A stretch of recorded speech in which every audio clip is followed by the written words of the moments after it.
Anyway, John Carpenter wrote this script. And, it got rewritten a couple times, but really only the third act was rewritten. So very, very strange.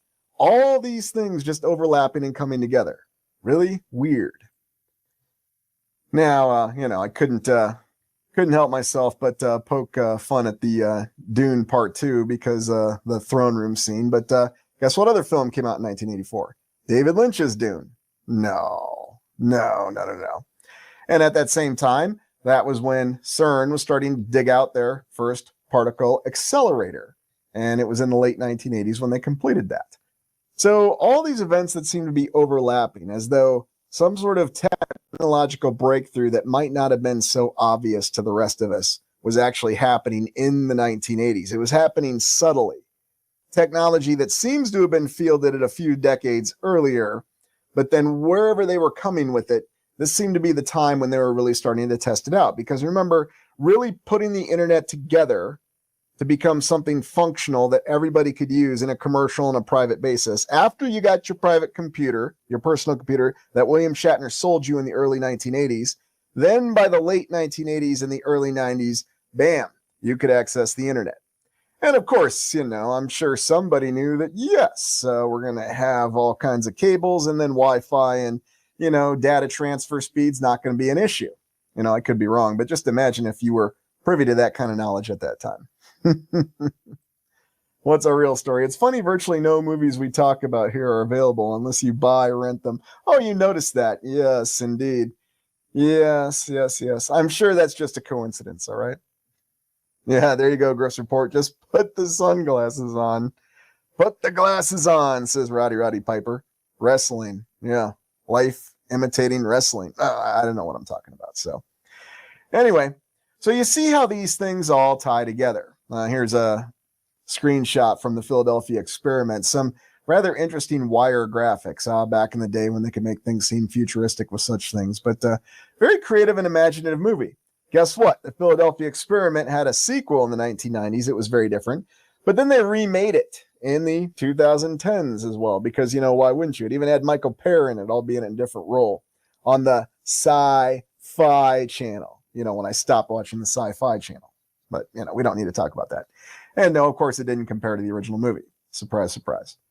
Now, one other thing I want to discuss about computers, if you think about what really brought computers and what they could really do to the mainstream, to the eye of the public, it again happened in the early 1980s with the original film Tron, released by Disney. Now, of course, we think of Disney and their vast film empire that they have now and that they built in the 2000s. But in the early 1980s, Disney was a struggling company at that time. And they took a risk on this independent film. And we've reviewed Tron before, although the review unfortunately didn't make it to today, but that's all right. And what's intriguing about Tron is this whole concept of how you have a system, how you have programmers or users, as they're called, and that's what the opening dialogue comes from, and then all the programs that we're responsible for. So each of the programs tends to look like the user, except on, the newer Tron animations, which I've never seen, but, going back to the original Tron.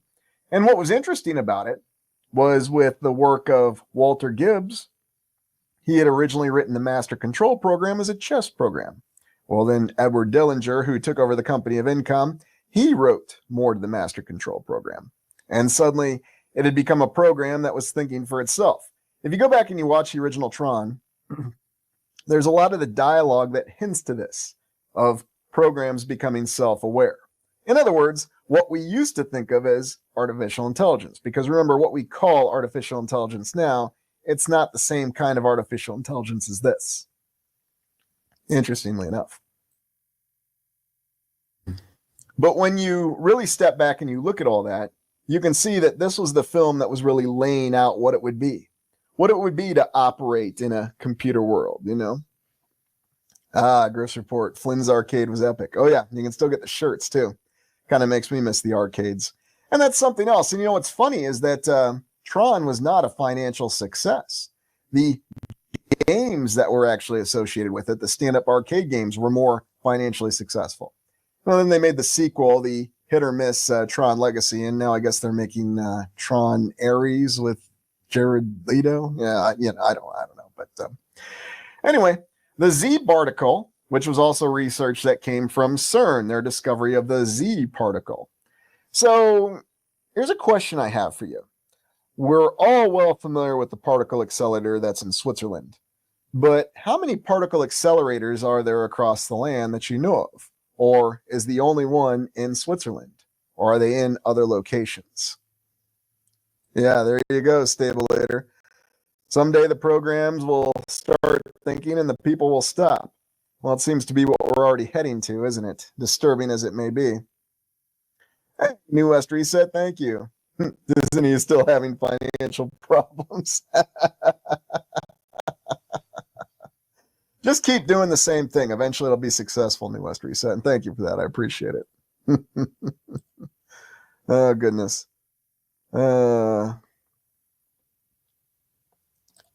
RoboCop coming next. Yeah, we might have to talk about that at some point in time. So, here we go. Vaughn, I've seen articles of large Hadron colliders on the U.S. East Coast in Chicago.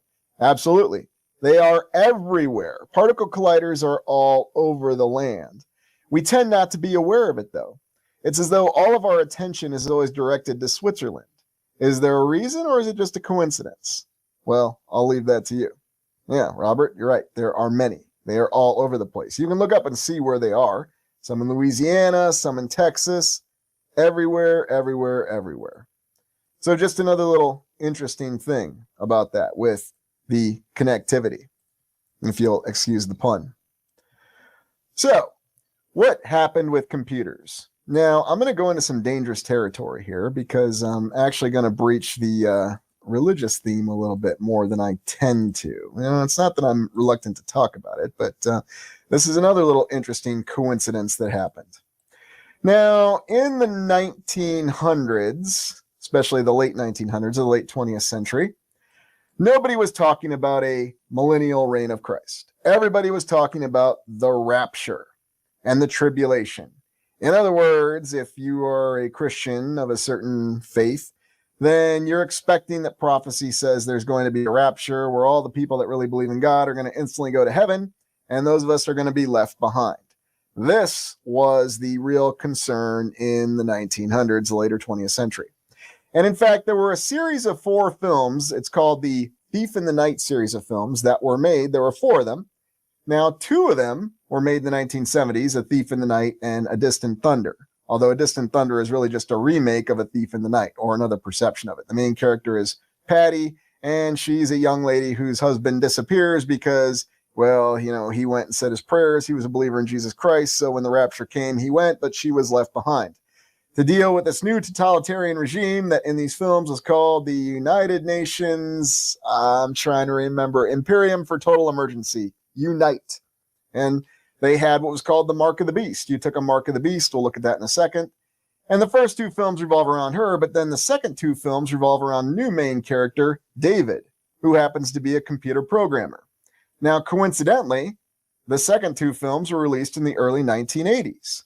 And in the early 1980s, suddenly the Mark of the Beast has gone from being a bunch of 6s that go on your forehead to a computer barcode that goes on your forehead. Ah, yes, say it isn't so. And because of that, that was how you actually accessed everything. And so, yeah, it's a little bit of a nod to it. Now, here's another little interesting similarity. Once again, these movies, guess where they were filmed? Nope, not in California, not in Georgia. They were filmed in Iowa, around Des Moines. What? Yes. Now, granted, scenes from The Prodigal Planet, the last one, they were filmed in New Mexico, but predominantly, most of the scenes were filmed in Iowa. And here's Patty where she meets her untimely demise, yeah, spoiler, in the start of the 3rd film. And she has the choice to take the mark or face execution because, you know, Unite is, well, they're part of Satan, the Antichrist. Now, what's interesting, and the reason I'm referring to these films is because of the computer system that suddenly becomes prominent in the 3rd film with the introduction of the character of David. Now, David is portrayed by character actor William Wellman, and he's shown up all over the place. He's been in all sorts of films. He was even affiliated with Star Trek for a while. He showed up in the fan film Star Trek Gods and Men and played Charlie Evans in 2006. But oddly enough, when he showed up to these films and apparently applied his influence, the influence was about this computer system. So the mark of the beast was actually a computer system. When you received the mark, a mark on your forehead or your hand, that's how you would access the system that would allow you to operate in this new paradise, as they called it at the time. Yeah, RB says it quite well. Anyways, I mean, these were films made on a budget, but there was a lot of knowledge about them.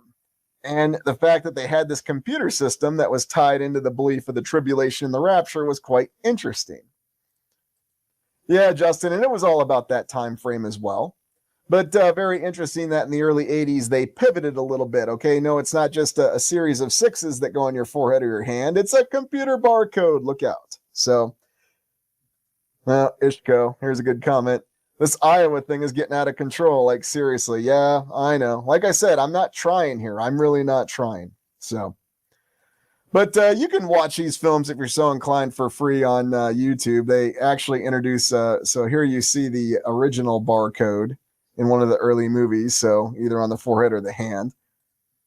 When this is Brother Christopher. Now, if anybody ever saw the Omega Code with Michael York, this is basically Michael York's character. Now, really unique in these films, Brother Christopher, who is Satan on Earth, he's really a background character. You know, the struggle of the main characters is different. It's very unique in that respect. But you see him on some newscasts, you know, giving his odd speech and doing his thing. And then here you've got Jerry Bradford, who is the antagonist. As the films go on, his facial hair decreases. So I don't know, it's like he's losing his powers as the film goes on. And he's one of Unite's lead agents. He says he's a fool, but then he says he's not a fool. He says he's a laughing stock, but then he's not a laughing stock. You see some oddities in these films, you know, like villains that are just so unbelievably incompetent. And yet it kind of reminds you what you see in more of the modern Star Wars films. So I don't know. Maybe it was way ahead of its time. It's really, really unique. But by the third and the fourth film, they pivot and everything is about undercutting Unite's computer system, this computer security system that they have. And that if the Believers Underground Movement, as they're called, that's what David belongs to, the people who believe in God, but they didn't believe in God enough to go to heaven when the rapture occurred, but now they do. They're trying to use a fake mark, which is really interesting because you're faking using the sign of Satan to survive in the world. It's a very interesting moral quandary that, you know, you can watch the films and come to your own conclusions. But it's no coincidence that this all happened in the early 1980s. So, you know, you don't just say satanic panic, you could also say computer panic. Although, what did people really think of computers? What was Superman 3? Well, you know, listen to how many times Ross Webster talks about computers. And Gus, played by Richard Pryor, is a computer expert. He's just a savant on computers for whatever reason. So it was all happening in and around that time, interestingly enough. Yeah, there you go, Sky Sage. Survive or thrive, as it was. So all this ties together. Let's take a look at 1984 and the legacy of Capricorn 1 and 2010. Again, these are all things that tie together. Now, I'm referring to the films. Now, of course, 1984, the original book by George Orwell. And there's all kinds of references to him. So let me get this up. Now, of course, they released a 1984 film in